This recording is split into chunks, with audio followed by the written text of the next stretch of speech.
Good evening, Peter. How you doing? Good evening, Ross. How are you doing yourself? Aye, not too bad, but just a bit of news. There's been some terrible news in the piping and the pipe band world this weekend. We've had some terrible news.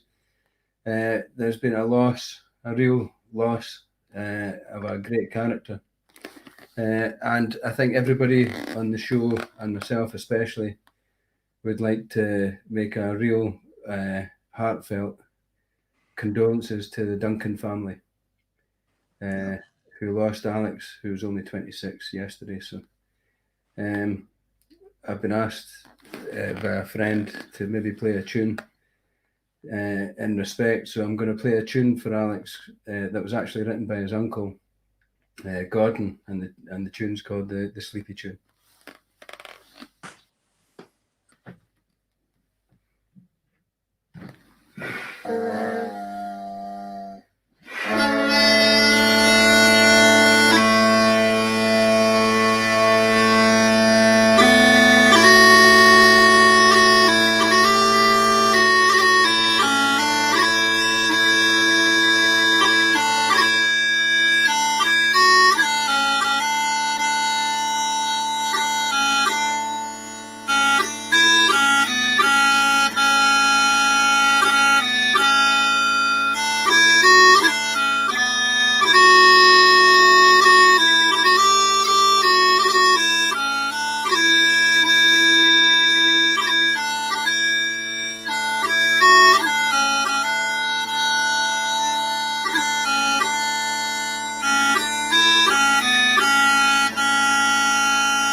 Beautiful. A fantastic tune, another thing that we're going to say, just out of a mark of respect, we've asked Isla to come on a future show. So we've got Jason and yourself tonight, Peter. Yeah. I spoke to Isla, messaged her earlier on and said we'll reschedule her. Really looking forward to hearing Isla's story as well. But I think it's the right decision just now. A great future from the piping world. Great. Yeah. Great, and as we say from all of us, we're thinking of the Duncan family. Absolutely. And everyone involved. Anyhow. What are you going to play tonight, Peter? I'm going to go with some tunes. That's good stuff. It was my little boy, Angus. It was his 5th birthday. Well, it's actually tomorrow. But we had his party today. So he's just been delighted. Hence, there's a 5 behind me. That's nothing to do with me. That's the 5s for him. I thought you were hiding a 9 or something behind your birthday. There's a 9 or an 8 behind my head. Anyway, I'm going to start off with a 12/8 march that I wrote for him. And it's a wee tune called Master Angus Crawford Wood. And then I'm going to play the old pipe tune in the middle of that. After that, called Hot Punch. Classic. And then I'm going to finish with a brand new tune that I wrote as well. New tune. Tell me more about this brand new tune through the week. Last week when we were on speaking last week. For a brand new person. For a brand new person. Is it for a brand new person? This brand new tune. Yes, that's like a riddle. Last week when we were on speaking, you had just become an uncle again. Correct. And Doug and Heidi Heidi, your sister, had a baby boy called Hamish. Correct. So I wrote my wee tune, and I've called it Hamish Will of Ballinluig. Very good of you. It's got a real good. So we're starting with an Angus here and finishing with Hamish. We can't get much more Scottish. Can't get more Scottish than that, Peter. And we've got Hot Punch in the middle of it all. Good man. So here we go. So we'll keep that going. And as we say, we'll have Isla on in the future. And we've got Jason from Denmark coming on to join us tonight. And hopefully in the middle of the show, we're maybe going to do a wee chat maybe about Pillochry Games being off this weekend as well, because it was cancelled. And It was. I saw a fancy video put out yesterday that you were a kind of big star in it. I can't believe they detuned my pipes digitally. Quite upset about that. They're usually in tune perfectly, but I don't know what happened there. I thought you'd borrowed mine. Anyway, here's this tune. Hi, Mark. Hello, Mark. Neil. Here we go. Take it away, Peter. Take it away.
Here it comes, Heidi.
Yeah. Very good. Very good. That very good. The first tune that you played there, the one that you wrote for Angus, very Jimmy Was Shandy. it? Aye. I thought so. Aye. Don't sit on my Jimmy Shans. Yeah, I thought I really like the first one. Good, and I love the last one. I can't wait to sit down with this tune and get some harmonies, pipe harmonies to it. I think. Yeah, we're going to have to get that one in the pipes and all that as well. It kind of builds. I like the It's great fun. It's great fun. There's Dugon. There's Dugon now. There's I seen Tweedy Mackay put a nice message up.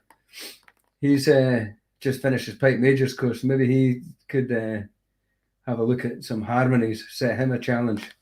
Yeah, that'd be good. I can send him tunes. I can send him some tunes down to get on with. I've written quite a few pipe tunes as well, actually. Mm-hmm. So I don't know that Master Angus Crawford would. That's in my new book. Did I mention I've got a book coming out? No. No. What colour is it?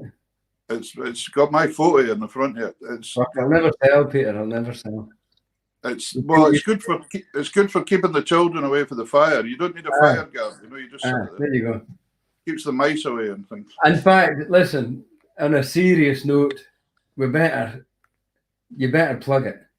You better have a go at plugging it. It's all right.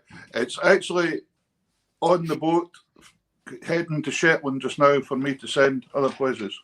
For you to sign. Sonny just saved the day there because Grace came saying she had a spider in her room, and I couldn't do a thing about it. So Sonny sorted it out. Peter? So Sonny's been the brave knight and went up and got that spider. Good stuff. So so the book's the book's nearly here. It's in Shetland. It's all printed. Davy How long did it take? Because we were speaking about Davy Hunter, and we had Gordon Shand on with their books, and we're speaking about Davy Hunter, who's a future guest in the show. Yep. And they've got some cracking, absolute great new music that's come out. As soon as Davy got it actual proofed, he's done it within about a week, 10 days. Amazing.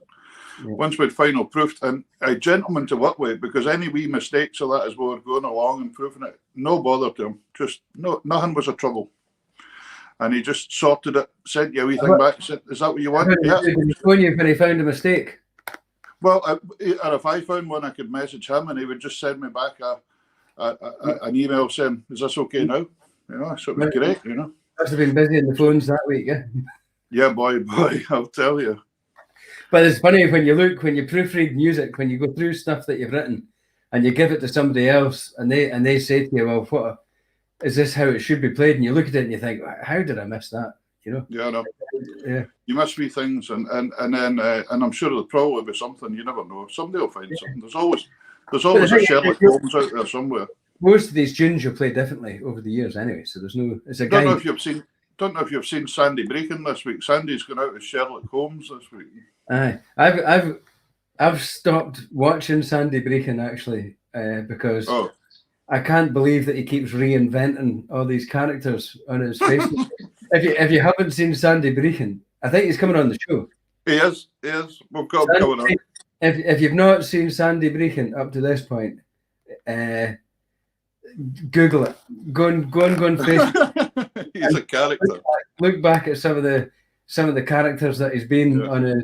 He's been like James Bond villains. He's been Russian spies. He's been. Yep. He was in drag. Aye. And absolutely hilarious. Actually, I think he looked terribly, terribly comfortable in drag. Actually, he looked really quite at home. For your eyes, maybe. You've been in lockdown in Shetland, of course you have. There's Davy's watching. Music's only a guide, folks. Hey, you're probably right. You're actually right, Davy. Yeah. And I've written tunes and 30 years later, you're playing them slightly differently. Yeah, there's Tweedy Mackay. I wonder if Tweedy Mackay's come back up. I'll set him a challenge. I'll write the harmonies for the second part of that tune, and he can write the harmonies for the fourth part, and we'll get him some music. Yeah, and we can all play it together. That'd be good. Big Jamie Starr, good man. Jamie's there. Mistakes, harmonies. Either that or jazz, Jamie. If it goes really terribly wrong, you just call it jazz. Jazz if you're playing solo. Harmonies. When we're talking about when we're talking about characters, we're going to bring on our guest tonight. That's with us all the way from Denmark. Yeah. What's this? Yeah, I saw that with Glen Kinchy Distillery. He was doing something.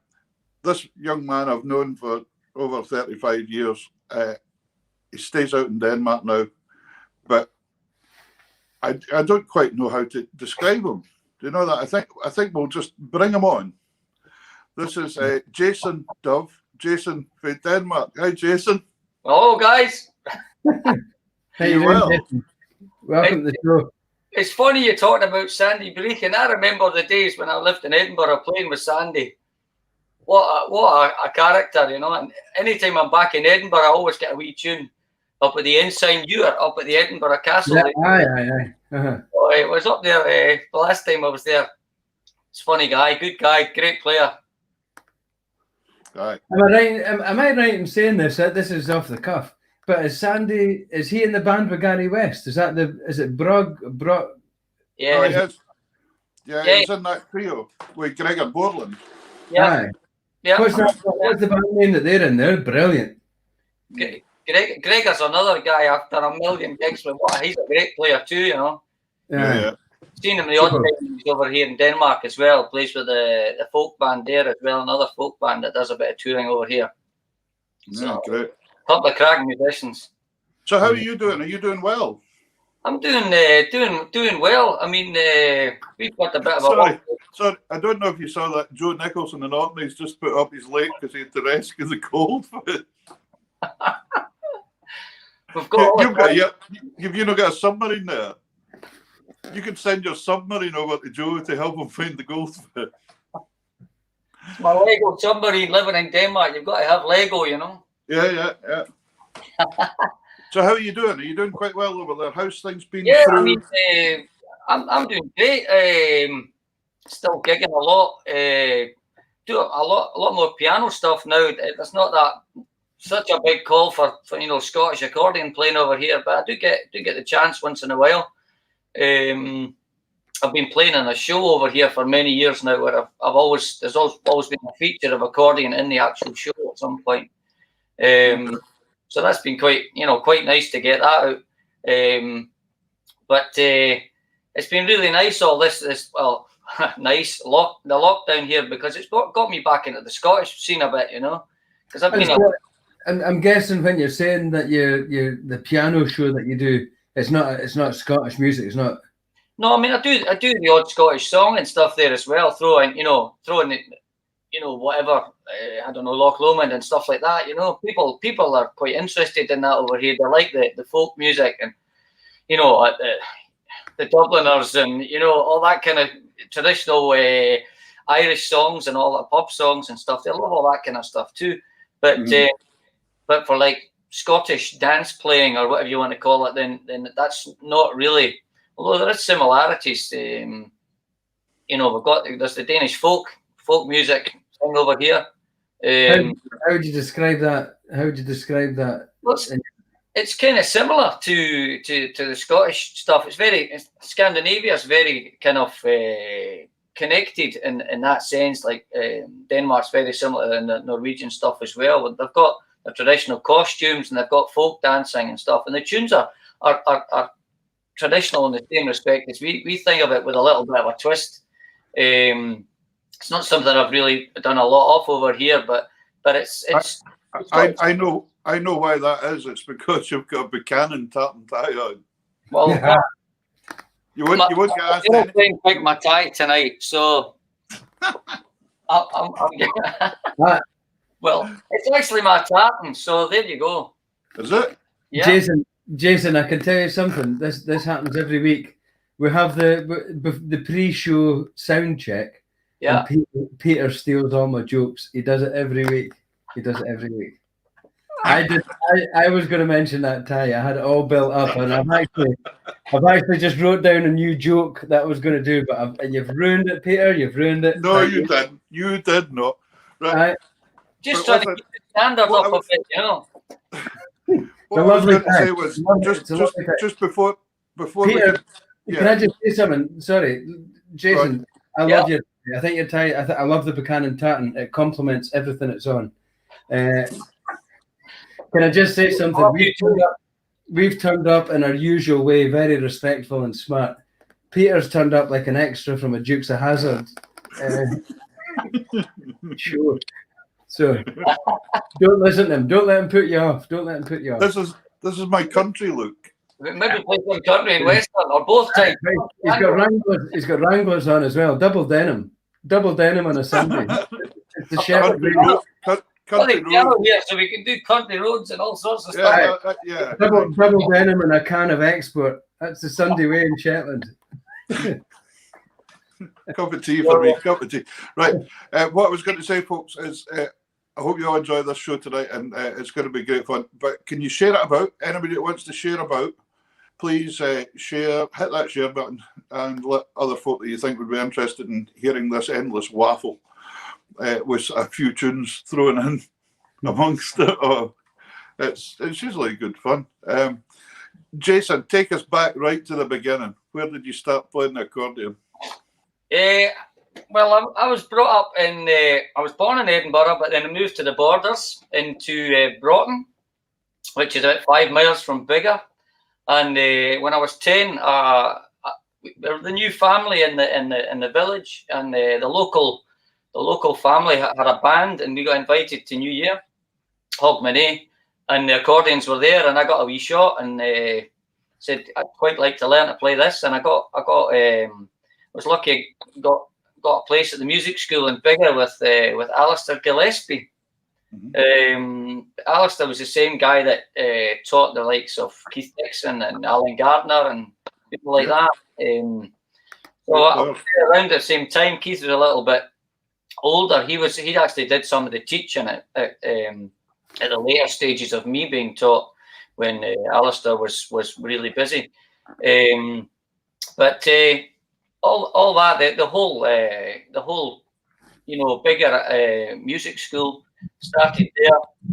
Started on a little Delicia accordion, 72 bass, too big for me. But suddenly kind of ran out of notes, ran out of keys on it, and had to get something else. So I got a Horner Verdi. I remember getting that brand new Horner Verdi. That was magic. And then I started seeing the Scottish country dance band guys, and they all had the electronic bass. So I got a new accordion there with a bass on it. Big shout out to my parents for, seeing me through all that. And then up to just when I was about 14 or maybe 15, just on 15, my parents said, well, now's the time. What do you want accordion-wise? And they bought me a Merino.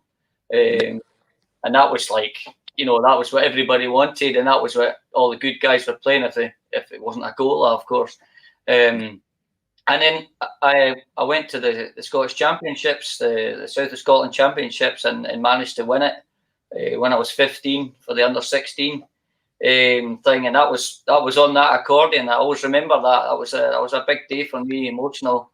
I'd worked hard for it, and it paid off, so that was really cool. So that's a word for all the modern accordion. Practice, That's for all. Can you remember what you played in that competition?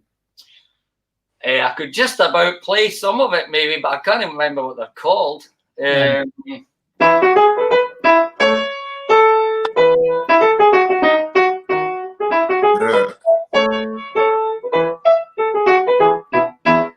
Something like that. So you won the South of Scotland Championships playing the Inspector Gadget theme tune.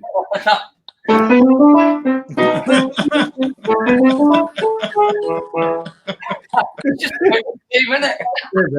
Listen, do you fancy giving us a tune in the box to see if you can still remember how to play it? Box in here. Yep. And quite interestingly, you're now playing a Victoria accordion. Aye. And so am I. Yeah, I mean, the best accordions in the world, as you know, Peter. Nobody in the right mind doesn't play a Victoria accordion. So. Yeah. And I used to play a Merino, exactly the same as your one as well, but it just became too heavy for me, I'm afraid. Yeah, the five voices are five voice one is a big accordion. Big lot of instrument to carry out. Right, what are you giving us? You got to do your usual. You can't mind the names of things, can you? No, I'm really, but I know the first one's called the Battle of Waterloo, I think. All right, okay. Right, you play them and we'll guess at the end what they are.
Cool.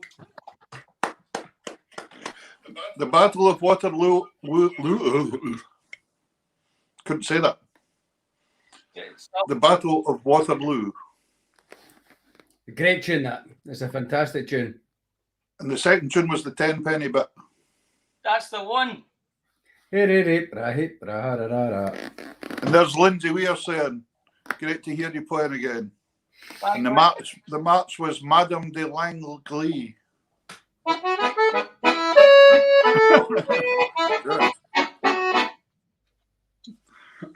Now, we haven't seen you for years and years and years and years. And then you turned up on Tunes in the House. Which is the thing that we kind of started through lockdown. And then you started putting some piano tracks on again and things and kind of got into it, as you said again, for a while. It was good. It was great. It was good for me, as I say, getting back into the Scottish thing as well, because I've been away for a while. As you say, I mean, I've been in Denmark for 25 years now. You know, getting back into remembering a lot of the stuff that was still playing. It's you know, I wouldn't say it's quite like riding a bike, but a lot of it you can still remember. And the vamping stuff, I love doing that stuff. So that was really nice for me. And I had the time because of the lockdown. So I was home all day. See, Jason, if you're ever struggling, if I move the right way, you'll probably see a 5-string bluegrass banjo with an inch of stour on the top. That was my lockdown program. But a very, very special friend of mine from Rannoch gave me a present this weekend. And it's a match for the banjo. Other books. I can help you here because I've spent about half an hour on this weekend. But The other books are available, but I got this book. Yeah, I know. Yeah. And this thing. Oh. Brilliant. I'm right up in my vamping. I'm right up in my vamping right now. So if you're needing not a hand, don't just get in touch. It's fine. It's the Rannoch way. That's the way they do it in Rannoch. It's it. You get a whole Cayley going. Talking of the vamping, you can get a whole town hall filled up there with this thing. Brilliant. Talking of the vamping, must be about 30 years ago now that you came and played piano with me on a wee tour for a whole week, mind. And Lindsay Weir was playing second accordion. That's right. I did a load of the accordion clubs, eh? Yeah, we done about 6 or 7 or something like that in a week. Everywhere from Dingwall to Duns. Yeah. Graham Jameson on the drums there as well. Graham on the drums and myself. Was there anybody else? Was that 4 of us? I think it was the 4 of us actually. I can't remember, but it was interesting because Peter Ray and Bigger, and I noticed Peter was watching earlier on there. Peter sent me a recordingist playing at Bigger Recording Club. He had a recording of that whole night for 30 years ago. And it was quite funny that I was still playing the same tunes. 30 years later. That's cool. But listen, the tunes you're playing are probably nearly 100 years old, some of them. So it's, so like when you think about the classics, the Battle of Waterloo. Yeah. That's these tunes that you've been playing for 30 years, there's been people for centuries playing them for longer. There's Peter, there he is there. Yeah. And but it's been so. What actually before you went to Denmark, you were playing in a folk group in Scotland, weren't you? Yeah, I was doing a lot of Cayley stuff, but I was also was one of the founder members of the Gaelic the Gaelic band called Tanis. We actually won the World Cayley Championships at some point, which was hosted by Danny Kyle, if you remember him. Yeah, very much. Yeah, and we won that, and that opened a few doors for us. Where was that held? Was that in Rothsay or somewhere? Oh, where the hell was it? It was somewhere like that. I'm not sure. Someone will know. Someone will know. If you rub your Buchanan tie, it'll tell you. The answer will come up. Yeah. It'll come up on the screen. It'll come up on the screen. But we did that, and then we actually got a record contract out of it, and we did a bunch of recordings. I was in the band for the first couple of CDs,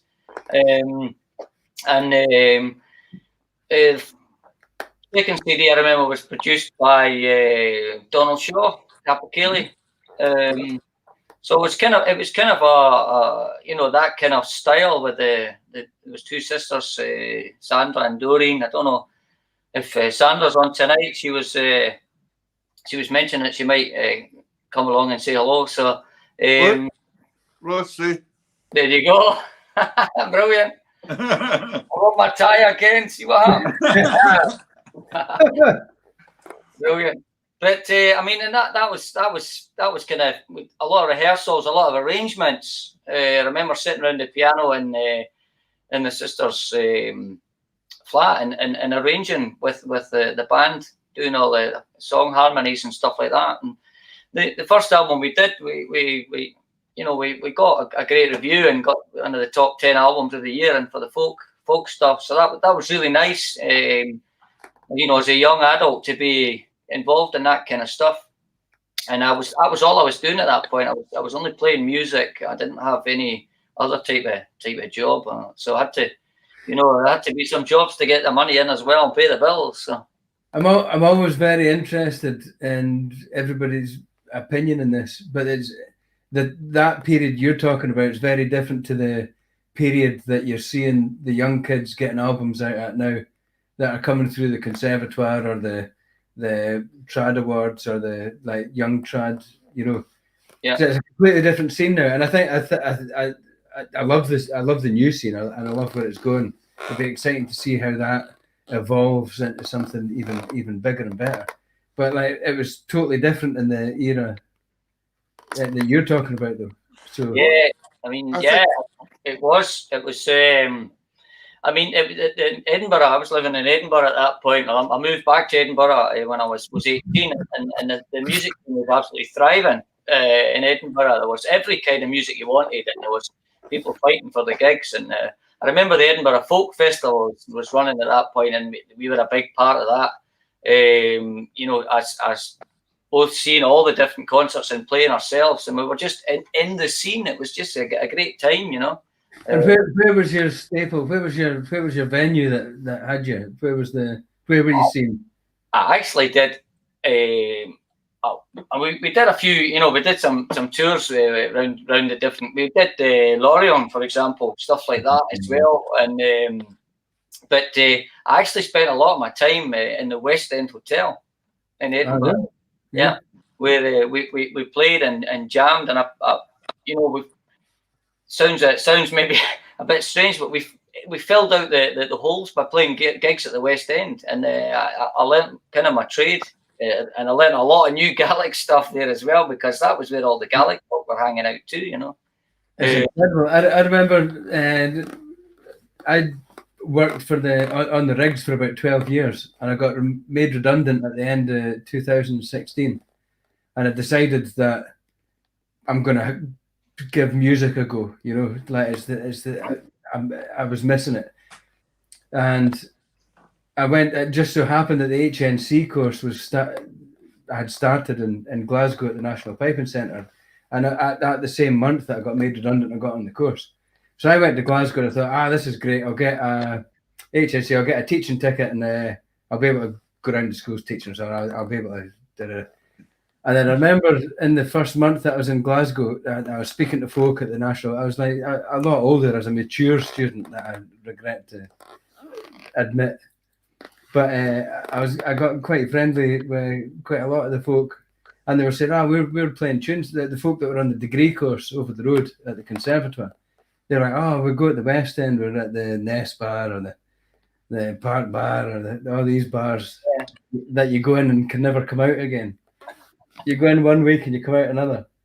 But and I remember the first night that I went to go and see them. It was a Wednesday night or a Thursday night, I think, and it was in the Nest Bar in Glasgow. And I remember coming in halfway through a set, like they'd already started. I came in a bit late, and I remember listening to it, and I was thinking, you could record this now. This is like recordable. Like it is absolutely digital what they were playing. It was unbelievable, the standard, you know.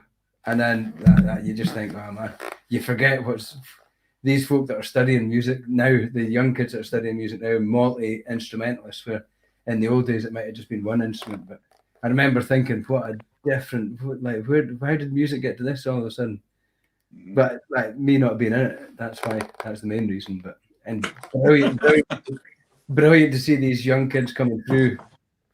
And this new generation that are my only fear is there's so many people coming through in so many groups. I think we covered this when we had Gary West on, that the work isn't there. There's not as much work, so it's very, very hard. Do you know something? The work, if the schools open up to music a lot more, and there's a lot more flexible people out there able to fill that void in their own way, in a self-employed way, you know. And if you look at the internet now, like look at this lockdown, for a lot of musicians this has been a good thing, you know. There's a lot of the kind of maybe the professional people that are banking on tours and gigs and foreign stuff and CD sales, and they've taken a big dunt. But for the home musician or the people that's been playing for 30 years and not been out there, like you said yourself, Jason, you have a time to go back to your Scottish roots. You know, there has been a period. Oh yeah, definitely. That's sorry. I was meaning more like the guys that are coming out to the conservatoire wanting to go professional, and that it's more difficult because there's just a limited amount of gigs and more musicians coming out wanting to play professional. But then does that push does that push the ceiling to where this music's maybe not? I don't know. Maybe not reach this destination. Interesting comment there, Ross, because I think you're right in saying that you know, the barrier gets pushed because the level is so high. So, but it's, totally appreciate what you're saying, Pierre, as well. That there's only so many gigs, and there's only so many the musicians to fill them out, and that could actually be a problem in Edinburgh as well at that point, because there was a lot of really good players. There were a lot of really good players that you didn't even know who they were, and suddenly there was this like magic band turning up, you know.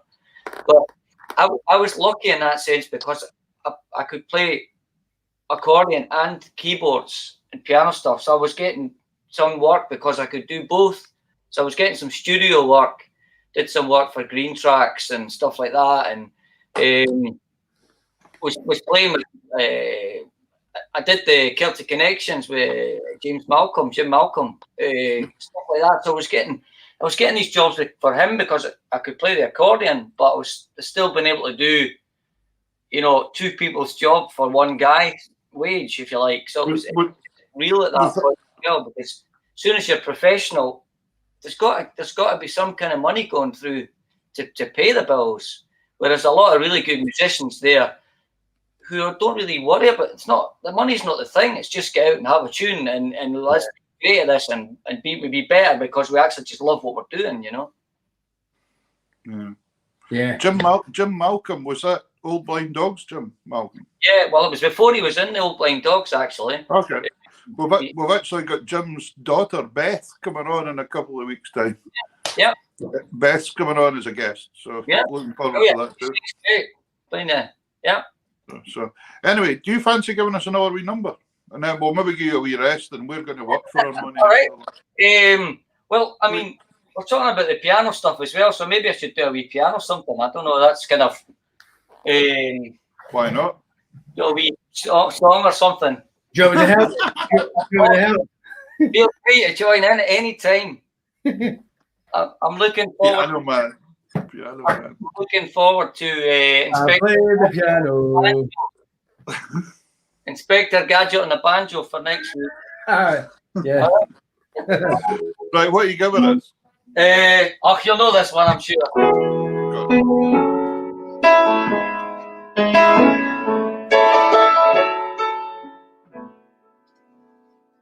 I don't know. You can see the changes that have come over me. Last few days I've been afraid that I might drift away. I've been telling stories and singing songs, make me think about where I've came from. That's the reasons why I seem so far away today. Let me tell you that I love you, and I think about you all the time. Caledonia, you're calling me, now I'm going home. If I should become a stranger, you know that it would make me more than sad. Caledonia's been everything I've ever had.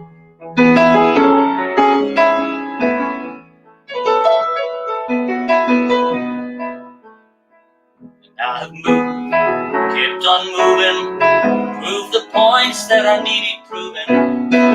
Lost the friends I needed losing, found others on the way.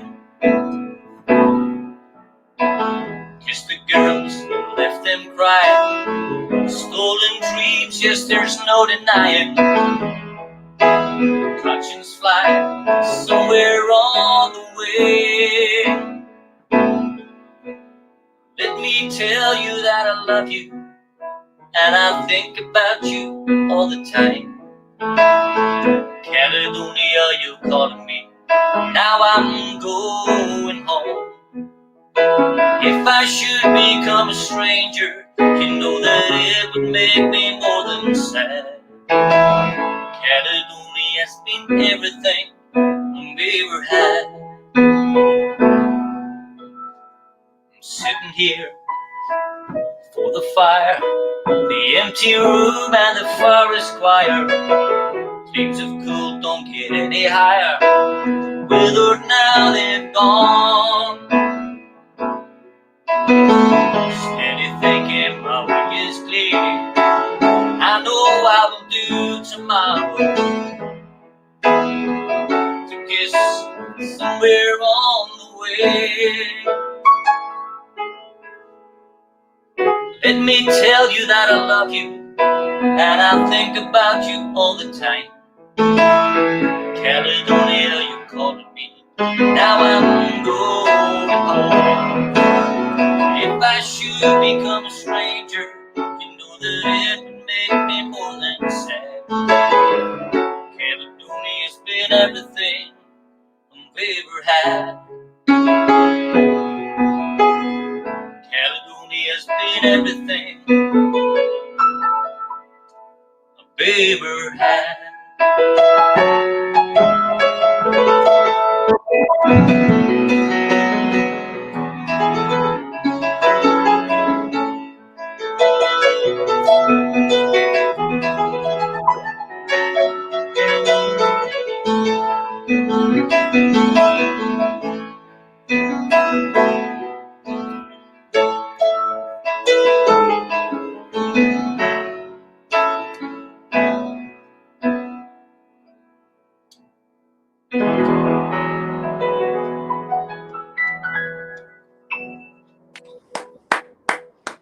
Yeah. Stunning, man. Stunning. We're going to talk about this in a wee minute or two when you come back with us. Now, we're going to give you a wee break for 10 and then get you back. There's Ewan Galloway saying it's great to find out a bit more about you. Thanks, Ewan. Ewan, if you message me later on, I'll tell you a lot. Whatever you want to know. No, it's great. Great playing, great arrangements. Great stuff. We'll talk about more about you playing the piano when we come back as well in the second half. So listen, we'll see you in 10. Go and get a cup of tea. See you in 10. Aye, he's some musician. Oh, he's some character. You get to get your piano skills up to that stage. Can you hear that? I love the piano. I've always loved the piano. That looks like a real grand piano he's sitting playing there. I think it is, and it looks like a real submarine that's pointing at his head there as well. Dick, I saw you asking earlier on there. Dick Hamilton was on. Dick, you were asking where he was, if he was in. He's in a place called Jules Mundy. It's on mainland Denmark, but it's not that far away from Esbjerg, because I was noticing you said you were out with the pipe band in Esbjerg. I used to go over and play a lot. We used to go over for about 6 weeks at a time and play in Denmark. But we'll get him onto that and going to Denmark now. I thought I'll play you a wee tune, and then we're going to have a wee chat about some of the stuff that's not been on. How's that sound? Plenty's not been on. I'm going to play you this wee tune. I got a music book through the week there for a chap. Is this you plug? No, this is not me. Not me. Alan Barnett in Canada sent me a wee book that he's just brought out himself with some tunes. Alan was for Alwa originally, but he plays the box. And he's brought this out. And I've just managed to get a quick scan through it with Angus's birthday parties and all that kind of stuff. But there's a wee tune here called the Beaverton Waltz. And it's I just think it's a bonny wee tune. And I like when folk tell you things. He said it's a wee waltz written for Beaverton is a delightful, quiet city adjacent to Portland, Oregon, in the USA. Sorry. So I can't mind if he's in America or Canada, but he's out there somewhere. So I'm going to play this wee tune. That's a great link, Peter. Well done. Alan. Great research. Well done. Yeah, no, but I can show you the book. Look, there's the book. He sent me the book. Oh, and, I'm sure the post stamp said on it that it said Canada. But, there we go. So yeah. So, but he emigrated to Canada in 1957. I'll just play the tune, eh? Good, because my research of the Pitlochry Highland Games is worse than that. So don't worry. All right. Okay. Right. Do a wee St. Bernard's Waltz while I play this bonny tune. Good man. Take it away, Peter. Take it away.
There we go. What a bonny tune.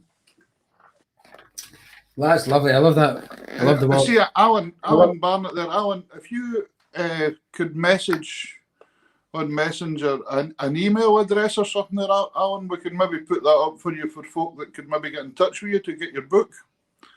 Because we're all about promoting stuff. There's quite a few tunes in there. And once it comes through, I'm sure Karen could put that up for us. And we'll make a wee note of it. So Maybe a perfect opportunity to remind people about the promotion that we're trying to do for folk and who we're trying to promote. Yeah, there's lots of folks in there. It's a lovely tune. So Alan, we might, if you can send us your email, folk can get in touch to maybe get a copy of the book. And if there's other musicians out there that are looking at tunes that they've written or manuscripts or that is something they're trying to compile into a book, please get in touch because we're the very show that will showcase your efforts. Absolutely.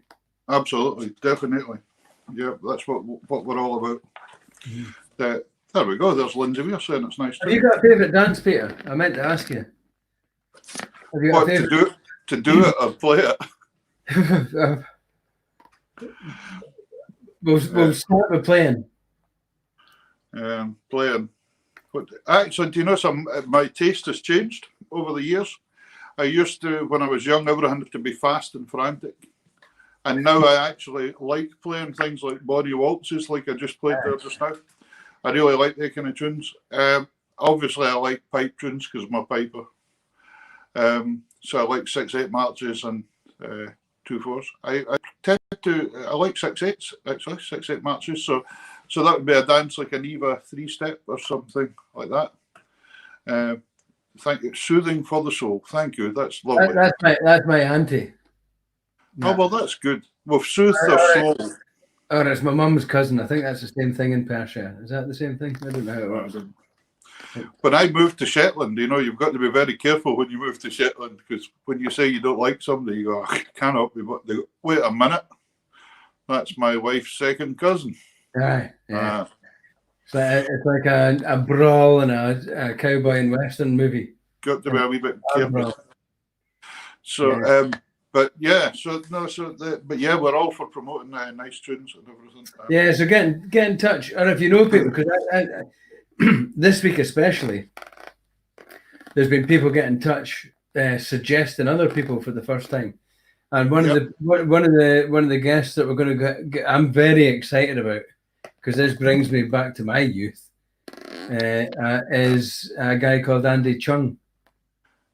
Amazing that he's got connections with Crawford John, where I was brought up, the tiny wee village. He plays with a chap called Stephen Johnson.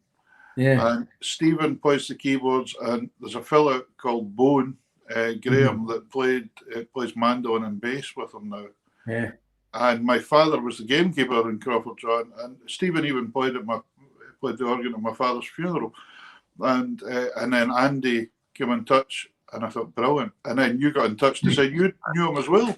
Yeah, I absolutely. And when I was a young teenager, and I just come on, Andy's not that old.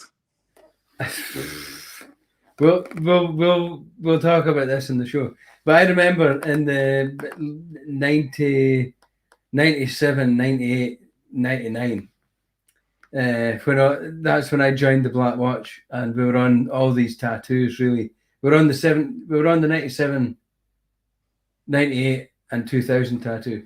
But Andy Chung was performing in the Scotsman's Lounge, which was the Pipers. And it'll be interesting to see comments that come up, like, what's your experience of the Scotsman's Lounge? Pretty sure we can't show them all. But Andy was up there singing all the songs, and absolutely brilliant. A young guy from Ballinlough turning up in Edinburgh, and you've got Andy Chung singing "Killie Cranky" better than you've ever had. You know, that's my baptism of fire back in these days. So it'd be absolutely unreal to have him on the show, which he's coming on. So great! I can't wait. Can't wait for that. Yeah. I take that's a great show, but we're a bit biased. Eleanor and Mike Dove. That gives you a clue. That's it. Listen, Pitlochry Games would have been this weekend. That was this weekend, or it should have been. It should have been yesterday. I saw a wee promo video all about it, and you were the kind of star of the show there.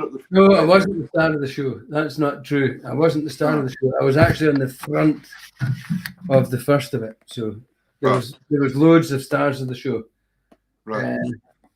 There you go. There's Daphne White. Andy's listening.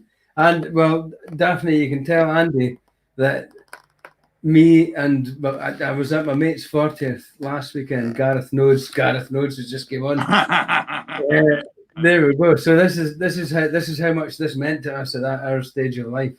Andy Chung's a huge thing that we still talk about. Fantastic. I can't wait to have him. Can't remember exactly offhand. It's about the 11th of October, I think it is, or something like that. We've got Andy on, something like that. Shush. Is it? No. Anyway, come on. So Pitlochry Games should have been this weekend. Last weekend we mentioned Braemar, and we played a few tunes that were relevant to that area. And this weekend should have been Pitlochry Games. I've not memorised the history of the Pitlochry Games. It's impossible to do, but it goes back to 1852. Yeah. The games that's recorded. Mm-hmm. There's evidence of a brooch that was won in 1852, and it was given to Charles Duff of Donavuord for being the best piper of the Highland bagpipe of the day. You know, there you go. Great stuff. But the Highland Games, but like 1852 is a long time away in modern terms, but not in real history. But Pitlochry was spelt different back then. The games at that time was in a different part of Pitlochry. It was slightly upstream of the tunnel, and now it doesn't exist because they built a dam and it's flooded. Yeah. But it was amazing to think how much changes went on in that period of time of the Highland Games. Yeah, it's one of the most scenic, beautiful games I think I've ever played it. To be honest, when you're in the park, even the new park, Yeah. It's a beautiful place to be. Just the scenery all around about you in the mountains and Yeah, hills. I think Pitlochry is that. I think Pitlochry is a very convenient, instant bit of beauty. Like, it's very easy to drive to, very easy to get off the bus. It's very easy to get. It's on a route, and it's a beautiful part of the country. One of the interesting things I read about it was the actual games side of things. You know, like the events. They were the official World Championships or European Championships, but they were official titles. Yeah, at Pitlochry Games that were handed out, which is quite amazing, really. Yeah, well, Pitlochry Games wasn't like so.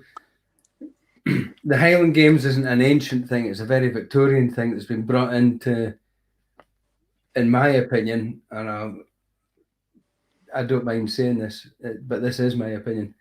But it's in the Victorian times, I think they were trying to repair a lot of damage that had been done through the Highland clearances. I think it's quite safe to do that, because all that cultures was still in the area. Yeah, and certainly the army very much through the clearances, late 1700s and 1800s. They definitely the Empire forces definitely leaned very heavy on the Scottish troops that went out to be the warriors that they were. So there was a bit of leniency in some ways, but I think through the railway, because a lot of the mid 1800s, prior to the mid 1800s, there wasn't a Highland Line railway. So this country looked very, very different till the railway went through. Yeah. And there's actually an interesting story in Pitlochry where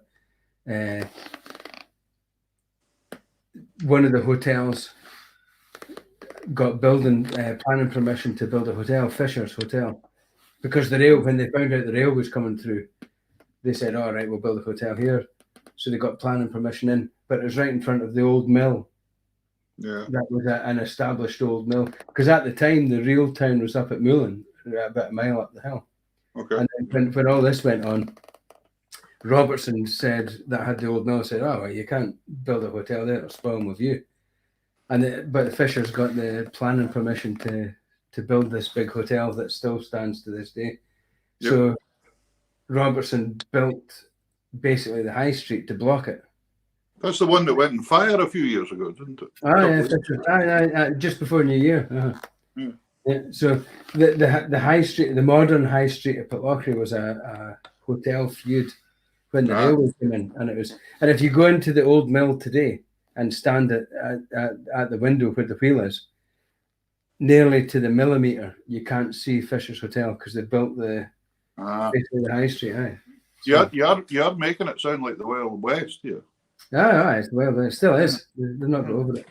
But it was very interesting, the fact that one of the other things I read was that Braemar gathering used to be 2 days before Pitlochry. Mm-hmm. So I take it originally Braemar must have been a Thursday or something, and then or something like that, and then Pitlochry. But Braemar just changed their date and made it the same day. So Pitlochry had to change to a week later. Yeah. I'm not quite sure if it was the week, if they changed the weekends. The weekends. Because I think back then maybe your working week would have been different. I don't think it would have been. Yeah. Well, half day. What we think of a working week wouldn't have been that way back then. And then, of course, it was a Grade 1. But I noticed initially when the games was on in the early part of the century, they had Dunfermline Pipe Band used to come and play all the time. Yeah, if we can get Jason to rub that Buchanan tie again, we'll maybe get some answers about what was the attraction of the Dunfermline Band. Yeah, I don't know. Yeah, I hadn't heard of them. But, so they said that, and then they said, of course, it became a Grade 1 kind of. Everybody for Grade 1 played in the contest at the end of the year.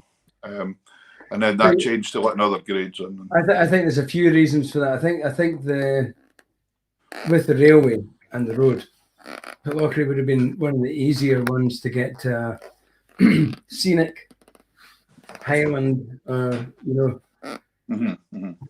what people wanted to go and see and do.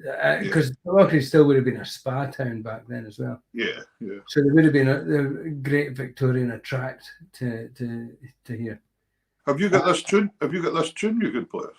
Yeah, there's a tune by Freeland Barber. I'm going to play it. I'm going to actually cheat and have the manuscript in front of me. There you go. I'm not going to. That's another wonderful book, Freeland's book. Yeah. And well worth recommending. Yeah. And I had a friend text me today, Karen McLeese from Ireland, who is the cadet pipe major and the Tayforth OTC pipe major. Yeah. And she was asking, "What is there any books that I can?" I've went through all the Scots Guard stuff, so yeah, I said, "You need to look at this Freeland Barber stuff, especially with her being Irish. You'll love this." And Freeland's such a nice guy too, real gentleman, absolute gentleman. Hopefully, I do this tune some justice, but I'm going to play the tune he wrote, Freeland Barber. If you've never played any of his music and you're a piper, he's got a book that I'll plug like just now. I got this from the National Piping Centre. But this is a wee 6/8 that he wrote called the Pitlochry Highland Games.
Well done, sir. It is a bonny tune. Good.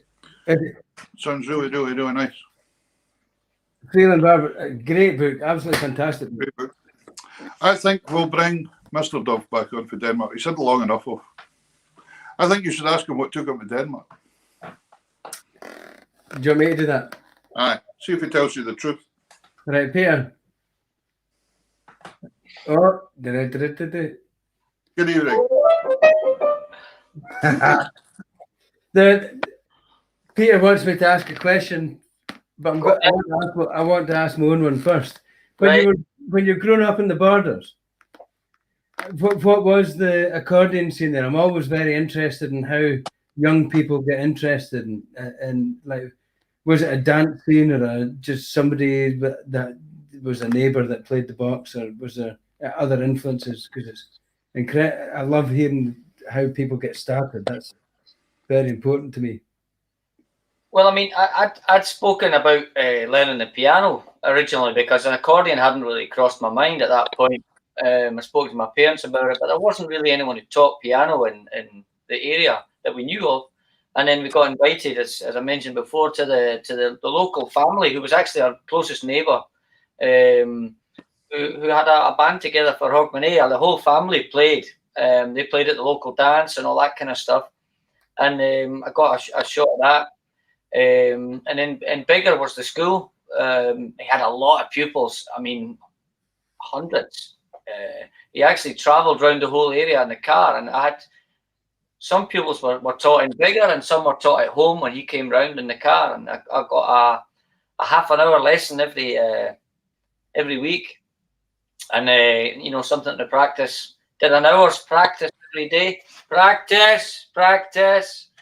And what was the style of that? That's what I'm interested in, though. What was getting taught at that time? Was it somebody on an accordion? Was it a local accordion and fiddle band? Was it a Strathspey and reel thing? Was it a dance band? What was it? What I was getting taught was actually a kind of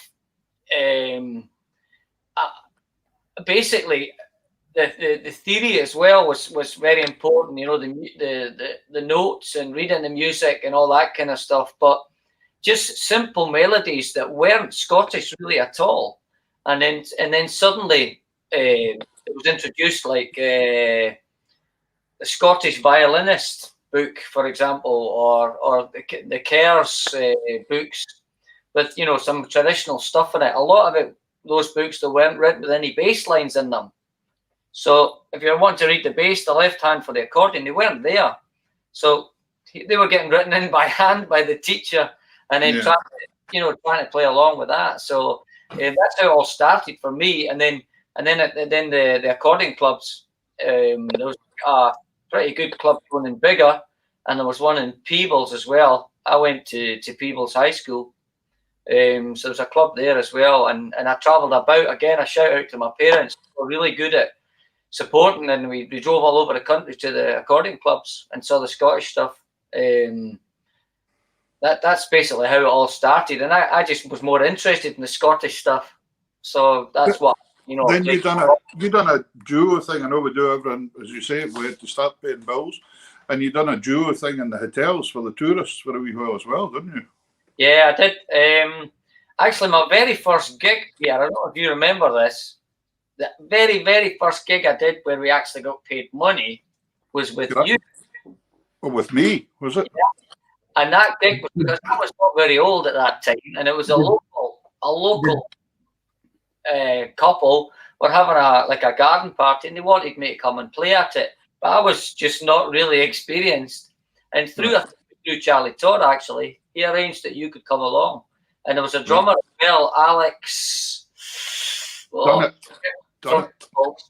Who played the drums, and we did a wee gig together, and that's how it all started. I mind that, yeah. And did we pay you? It's in the post. It's in the post, Jason. It's in the post. I can't remember. Put your tie. But that's how it started. I was just more interested in the. I was just more interested in the stuff, and there's Alex MacArthur getting mentioned there by Alan there. Just before Alex actually died, I'd started playing with him. He had the accordion club as well in his hometown, and I started just doing some gigs with Alex actually just before he became poorly. Character. He was a great character and very encouraging for the young people as well, you know. So that's how it all started. I remember the first time going to Biggar and play, and I was encouraged by Alistair Gillespie, music teacher, to go and play. It was the first time I'd ever had a band playing behind me. It was just like, wow, what happened here? You know, there was a guy playing the piano, a guy playing the drums, and they all just could play it. And I was just like, how the hell do you just play it? How can you just play along? You know, I've spent weeks rehearsing this stuff. And you're just playing along, and it sounds brilliant. And that was just brilliant for a young guy, you know, playing, and great encouragement, you know. So music's such a special thing. You know, when you're young, you know, if you get your teeth into it and you get that hook. Excuse me, it's special when you're old as well. Of course it is. It develops. Look at me, I'm still all right. Aye. Jason, give us another tune in the box. What are you going to give us? Right then. Well, everyone's Peter. Have you not got a book coming out soon?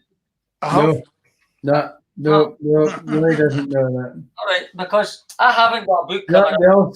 They all sank in a ferry on the way up to Shetland. I've not got a book coming out, but I've written a couple of tunes during my long career. So I'm going to try and play a couple of tunes that I've written. Yeah, is the dots for these, Jason? Is the dots that we can look at? Dots somewhere. Stick it in tartan tunes. Stick it in tartan tunes. I'm open to new names, so answers on a postcard. So Right. that kind of hornpipey things, I think. Brilliant. Go for it. If you want to Take it away. dance, B.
What, Cracking tunes.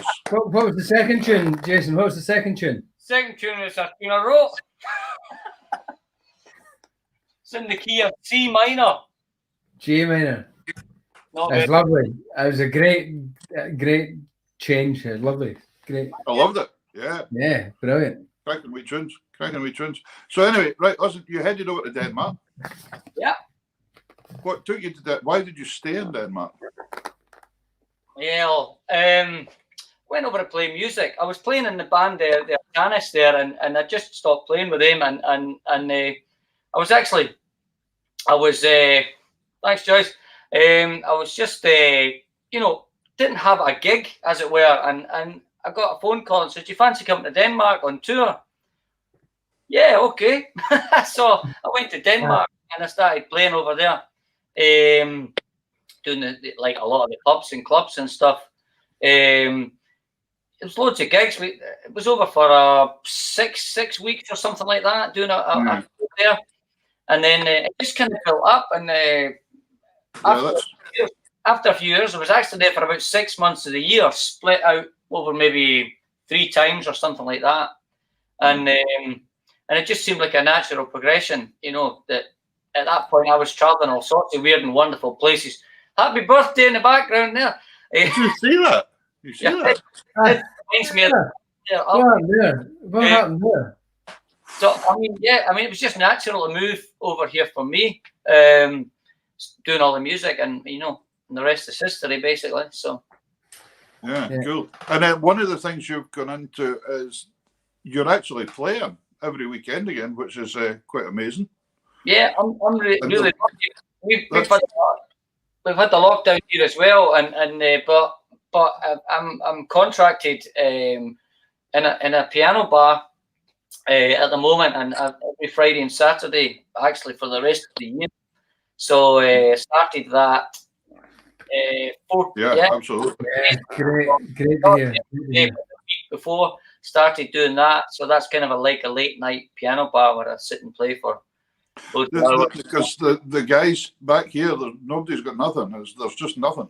No, I'm lucky in that sense. We still have lots of restrictions, and usually, the piano bar is kind of a classic thing with the seats around the bar and around the piano. Sorry, and that's all taken away. So you have to kind of stay in your booth and stay in your group.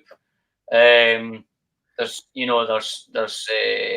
you see quite a big difference, Jason, in how the Scandinavians or the Danish are approaching the social side of this to what we are in Scotland? Well, it went pretty hard at the start with the lockdown. I have a day job where I teach sound and light at the time. The technical side of music side, staging and all that. And we all got sent home, so we had to actually teach online as well. And that's quite hard to say. Let's build a stage online, So that was, but we were locked in for a long time. So, and then it all kind of came back with restrictions. We're still in zones. I'm still teaching there at the moment, although I'm changing jobs soon, as Peter mentioned to me earlier. But it's still in zones, so the people the students I teach have to stay there, and the others have to stay there. And yeah, it's actually quite interesting when you said that they're changing jobs again. Tell people what you're doing. You're a mechanic as well. Well, you do up minis. I've always been into the cars, classic cars and stuff, and I've just turned into this kind of mini nut somehow. Yeah. I don't think that there goes a day by that someone doesn't write to me on Messenger and asks me a question about how many bolts is on the cylinder head of a 1965 Mini. Whatever. How many is there, Jason? Depends which model it is.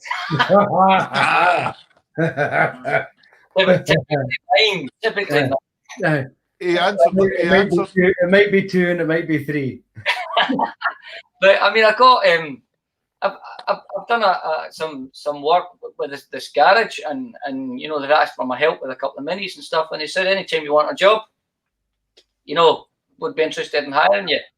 That's fantastic. For a change, and I went for it. So I've actually taken a job on as a mechanic at the. Did you not buy a bus to do up as well? I still got a bus, yeah. I've got a 1966 Bedford bus out in my garden. But it just went into the garage and no more, did it not? Well, it actually got delivered on a truck. I live in the country, so everybody knows everybody. So if you need a digger or you need this, anything like that. So I spoke to my neighbour, and he works for a truck company, and they picked it up for me and delivered it to the door. And now it can drive and brake and all that stuff, so I can drive it around now. I've got all that working, but it's a big project. So yeah, but I've seen some of the stuff you've done. It's like new when it comes out the workshop again. It's amazing. Yeah, and it takes bloody long. Tell me, just to give the viewers here an idea. I can't believe we're nearly through an hour and a half show tonight already. This is unbelievable. I can't believe it. It's totally dragged in for me. Is it? It's been a real drag. That's the only bit he's liked, Inspector Gadget. Right. Could you play something that you would say, something that you would play in a piano bar? What would you play? I can if you want. I think that'd be good. Just anything fancy. Piano bar stuff's it's all, I don't know, Elton John and Billy Joel and all that kind of stuff, sing-along stuff. But why not? We haven't had. I heard that Elton John wore the Buchanan tartan jacket once. There's such a theme here. So there's nothing wrong. There's nothing wrong with some Elton John on tartan shoes. Just put a Scottish word in every so often. Scottish word every so often. It'll be all right. Elton John. I'll tell you what. I'll do a wee quick Elton John something, and then what always goes down well is the rock and roll stuff. So go on, man. People seem to like that, so we'll do. Go on, man. Is that all right? Name that tune. You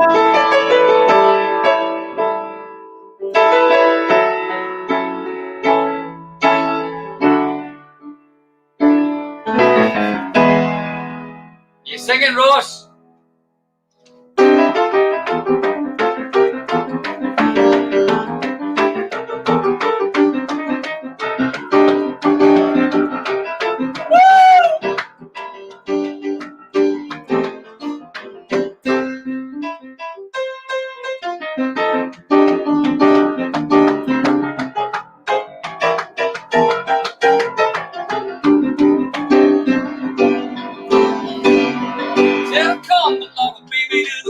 Chicken in the ball.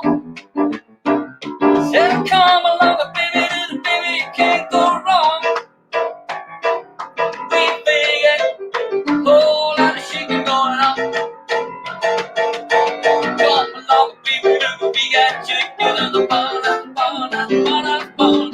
along, baby, little baby, you can't go wrong. We big, whole lot of shaking going on.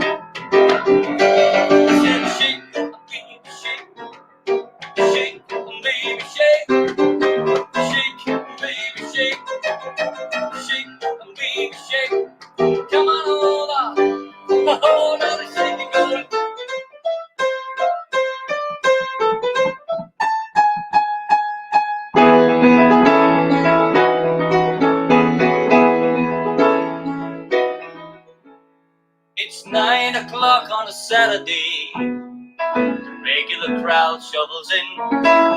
There's an old man sitting next to me, making love to his tonic and gin.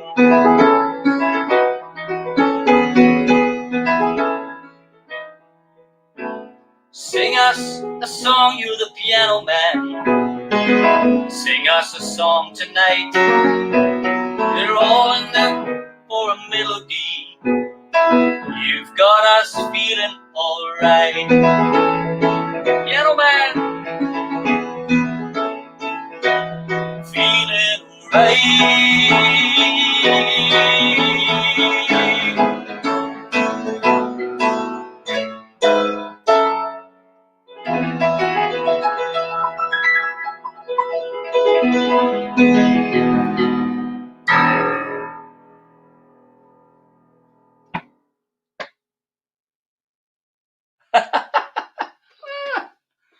There you go, lads. Piano man.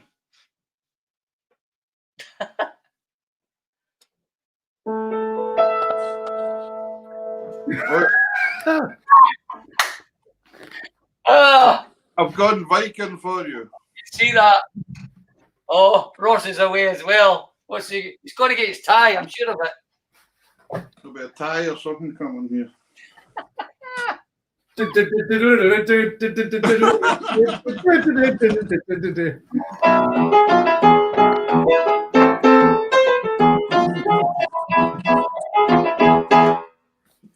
do too much. He's got a hernia just now. Now I've got neighbours. Anyway, listen. That was absolutely fantastic, Jason. Absolutely fantastic. Brilliant. Yeah, you're an amazing musician, man. Brilliant. Yeah. Absolutely fantastic. Great crowd. Listen, it's been so good catching up with you again. Likewise. Brilliant crack, lads. Hope we can, and we'll bring the Tartan Tunes show over to Denmark and do a tour with you. You're welcome anytime. Because I always talk about the time that I remember a guy in Denmark that they've got a different sense of humour over there. I remember the guy with the talking chicken, or the chicken that sang, or something like that told jokes, and he went down a bomb. He went down really well. Yeah. He went down better than us. Aye, he maybe had a tartan tie, that helps. Yeah, there's definitely. There's Trish McLeod watching as well. Right, anyway. So, can I mention one thing before Jason goes? Go. You'll know this already because we've spoke to you about this, but for the audience as well. Everybody that's been on the show as a guest, like, we encourage, if there's any videos that you can add to our YouTube channel, because we wanted to go out to the care homes and the hospitals and the folk that can't access music. That's what this thing's all about. if you're happy to stick a couple of these wee tunes, this episode will be on. But if you've got anything else that you'd like to donate, that it goes a long way for the folk that can't access music. So we'd appreciate that. Or if you can recommend anybody that knows how to play, that'd do as well. But special things for folk that can't access music, so, or the crack. Yeah. Jason, all we can do is wish you and the family all the best for the near future. Thanks, man. Take care of yourselves. Don't do anything that we would. Don't do everything we do. This is very international sitting here tonight, isn't it? Denmark, and you like a Cossack, and we're doing all right here. So listen, man, have you got anybody you want to say hello to quickly before you go? Go and say hello to your mum and dad, mate. I've shouted out to my parents a couple of times, but I mean it's yeah, I mean, thanks to them for supporting me through the whole thing, because I mean, without them I wouldn't be what I am today, you know. Yeah, and that parents always have that. And the backup all the way through all my you know, all the learning stage. So we're always still learning. I mean, I learn new things all the time. Think, what happened there, you know? So listen, thanks very much, man. Thank you so much. Thank you. Thanks for taking It's been great entertainment. Lovely to meet you. Thank you very much. Thank you. I'll buy him a tie. I'm going to send him a tie. You're going to send him a tie? I'll send him an Athol Highlanders tie. I'll send him an axe. All right, there's it. An axe and a shield. Yeah. Right, that's been brilliant. So, Peter, we look a bit kind of. This doesn't look right. I don't think this looks like we're about to do war with each other. Yeah, Vikings and Cossacks. I don't know if they fought with each other. What they did. Probably did. Why not? Anyhow, listen, thanks very much, folks, for joining. Remember, we'll be getting Isla Stout on again in the future. So if you were tuning in tonight hoping to see Isla, we will be getting her back on. Yeah. We'll be delighted because she's got a great story and we want to tell you. There's Karen that I talked about earlier, the pipe major there that asked for the Freeland Barber music. Ah, right. Yeah. Excellent. Yeah. What band's that? Can you remember what band that is? Well, she's the pipe major of the cadets. And, the cadets. OTC. So. All right. Fantastic. Well, listen, ladies and gentlemen, thank you very much. We'll see you next Sunday night. We'll be on through the week probably to tell you who our guests are. Alan, if you haven't put an email address up yet, just stick it on to the Tartan Tunes page and we'll help if you've got any from the Hills and Glens. That's Alan Barnett's book. And keep sending messages into the email address as well. Yeah, and remember to subscribe to the YouTube channel. The more folk that subscribe, the nearer we get to being able to get some donations to go to different places. And we'll come on, and hopefully through the week we'll sort out that and tell you about charities and tell you about our guests. That would be good. So thank you very much, Ross. I hope you enjoyed that. Yeah, it was a lovely night. Well done too. Well done too. Good. So we'll see you very soon. You will do. And it's I suppose it's good night for me. And a good night from him, the Viking. Oh, yes. Well done, Peter.